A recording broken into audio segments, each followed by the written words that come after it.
Steve Meadows. All right. Senator, we've got some Oregon-specific questions for you today. I'm short on time, so let's just get moving. Can you tell voters the biggest difference between you and Hillary Clinton on issues specific to Oregon? Well, you know, I'll be honest with you. I don't spend all my time reviewing Senator Clinton's positions, but I can talk to you about my positions on some issues that are very specific to Oregon. I think it's important for the state to have the ability to make decisions about the siting of liquefied natural gas stations. I think it's important for us to have a policy on county payments that is consistent and allows for long-term planning for local communities so that they're not scrambling to figure out, do they have to lay off deputies from the county, or do they have to close libraries? And so I'm committed to working with Senator Wyden and Congressman DeFazio and others to make sure that we've got a system to help deal with counties where so much of the land is taken up by federal lands. Can you see a time when those timber payments would go away?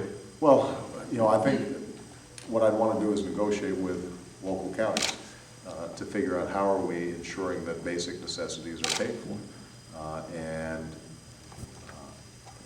do it in a way that recognizes that the best way to handle this over the long term is to generate more economic growth in these communities. But we've got to do it in a way that is environmentally sound as well.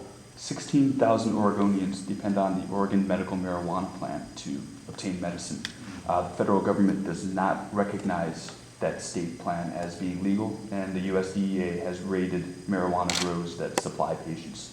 Would you stop those raids as president? Well, you know, I would stop those raids just because I think our federal agents have better things to do, like catching criminals and preventing terrorism. What I want, the way I want to approach the issue of medical marijuana is what I indicated in the larger group, which is to base it on science. And if there is sound science that supports the use of medical marijuana and that it is controlled and prescribed in the way that other medicine is prescribed, then it's something that I think we should consider. What's the best advice you had about Oregon and Oregon politics? And where did that advice come from?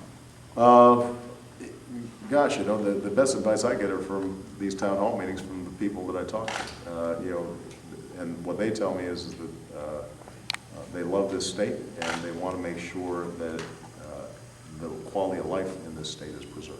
And the federal government, they want to make sure is a partner in preserving that quality of life. And I think the environment in particular is something that is on the minds of almost everybody here. What's the nicest thing you can say about Senator Gordon Smith? Oh, you know, I think Gordon Smith is a very nice man. I think he's very gracious and very polite, and I enjoy talking to him. I think Gordon Smith's problem is that he rarely breaks away from George Bush and the Republican agenda that I think has done this country great damage. But personally, I think he's a perfectly decent person. One of the hottest races besides your own in our primary is the Democratic senatorial primary between Steve Novick and Jeff Merkley. I have no opinion on it. Do you care who wins? I have no opinion on a state Senate primary. What do you think of Senator Wyden's Healthy Americans Act? Well, I think that Ron has done a lot of really smart work in thinking about the issue. And you know, he is somebody who I will have at the table as I'm negotiating to bring about a universal health care plan. I have expressed some concerns about the feasibility of shifting so quickly away from the employer-based system to a system in which each individual is responsible for buying their own health care.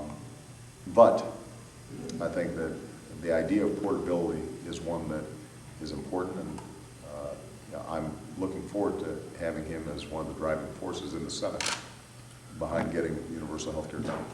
Last question, James. You've commented before about the improbability of a skinny man from the South Side named Barack Obama being a front runner for US president, would it be perhaps even more ironic to have the state of Oregon, a largely rural, very white state, 1,700 miles from your home, be the one that could put you over the top and hand you the victory, at least in delegates? I think it would be wonderful.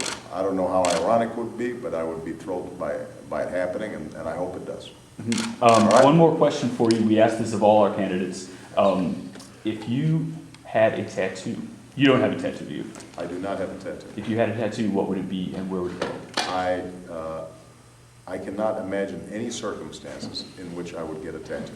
If you were under duress. If a gun was put to my head, Yes, correct. then I would I suppose I'd have to have Michelle's name tattooed somewhere very discreet. All right, Thank you very that's much, it. Senator. Thank